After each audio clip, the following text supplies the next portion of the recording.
Tunamshukuru Mwenyezi Mungu kwa kutujalia kupata ushindi huu wa magoli 4-0. Hata sisi wenyewe hatukutegemea aina ya ushindi huu ambao tumeupata. Tulikuwa na pressure kubwa, tulikuwa na hofu kubwa kwenye mchezo huu kutokana na ubora wa mpinzani wetu TRA, na hilo tuliliweka wazi tangu mwanzo ya kwamba tunakwenda kukutana na mpinzani mgumu kweli kweli. Tuliamini tungeshinda kutokana na ubora wa timu yetu, lakini hatukutarajia ushindi mnono namna hii na utawala mkubwa wa dakika 90. TRA leo tuliweza kuwakamata vizuri. Bila shaka mwalimu Steven Becker amefanya homework yake vizuri, amewastadi TRA kwenye mechi zote mbili ambazo tumecheza nao, na uzuri ni kwamba tumecheza nao mechi 3 kwenye kipindi cha muda mfupi. Kwa ni rahisi mwalimu kukaa na kufanya homework yake vizuri na kuangalia ubora wao na udhaifu wao.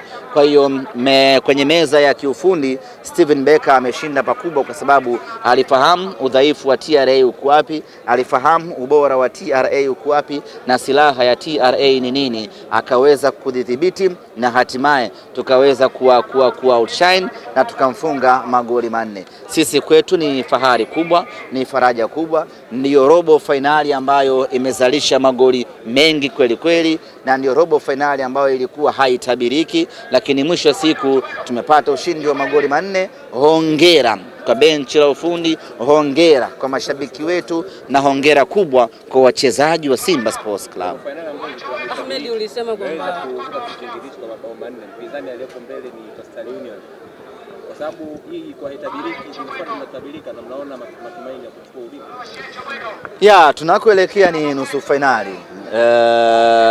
Coastal Union na wenyewe sio timu mbaya sana, na kama sikosei wana uzoefu mkubwa na kombe hili, wameshacheza mpaka finali. Kwa hiyo wanajua kitu gani cha kufanya, hasa zinapokuja mechi za knockout. Nusu finali na yenyewe itakuwa ni ngumu, lakini muda wake utafika. Tutajipanga kwa muda wake, tutajiandaa, lakini niseme tu kwamba itakuwa ni nusu finali bora na nzuri kweli kweli. Kamara amerejea uwanjani. Tueleze kidogo alikuwa anafikia nini na leo ni mambo ya rotation tu. Mwalimu anapanga nani aingie, nani acheze, nani asubiri. Kwa hiyo baada ya muda mrefu Nabi Kamara ameweza kumshawishi mwalimu mazoezini, na leo hii kampa nafasi, amefanya kazi yake ipasavyo. Ni jambo la kutia faraja kuona ya kwamba kikosi kinazidi kutanuka, watu wanazidi kuaminiwa, na uzuri wa hivi sasa Simba Sports Club, kila mchezaji ambaye anapata nafasi anaonesha uwezo mkubwa, anaonesha ubora wa hali ya juu. Nafasi haijamilikiwa na mchezaji fulani, kila nafasi ina option yake. Kwa mchezaji akipewa nafasi anaonesha ubora mkubwa, kwa sababu hana uhakika mechi inayokuja kama atapata nafasi, na hiyo kwetu inatupa faida kubwa ya kuwa na kikosi kipana na ushindani ndani ya kikosi. Namna gani ya kumzuia Chama sifunge? Namna gani kumzuia Chama sifunge? Maana kila mechi anaweka.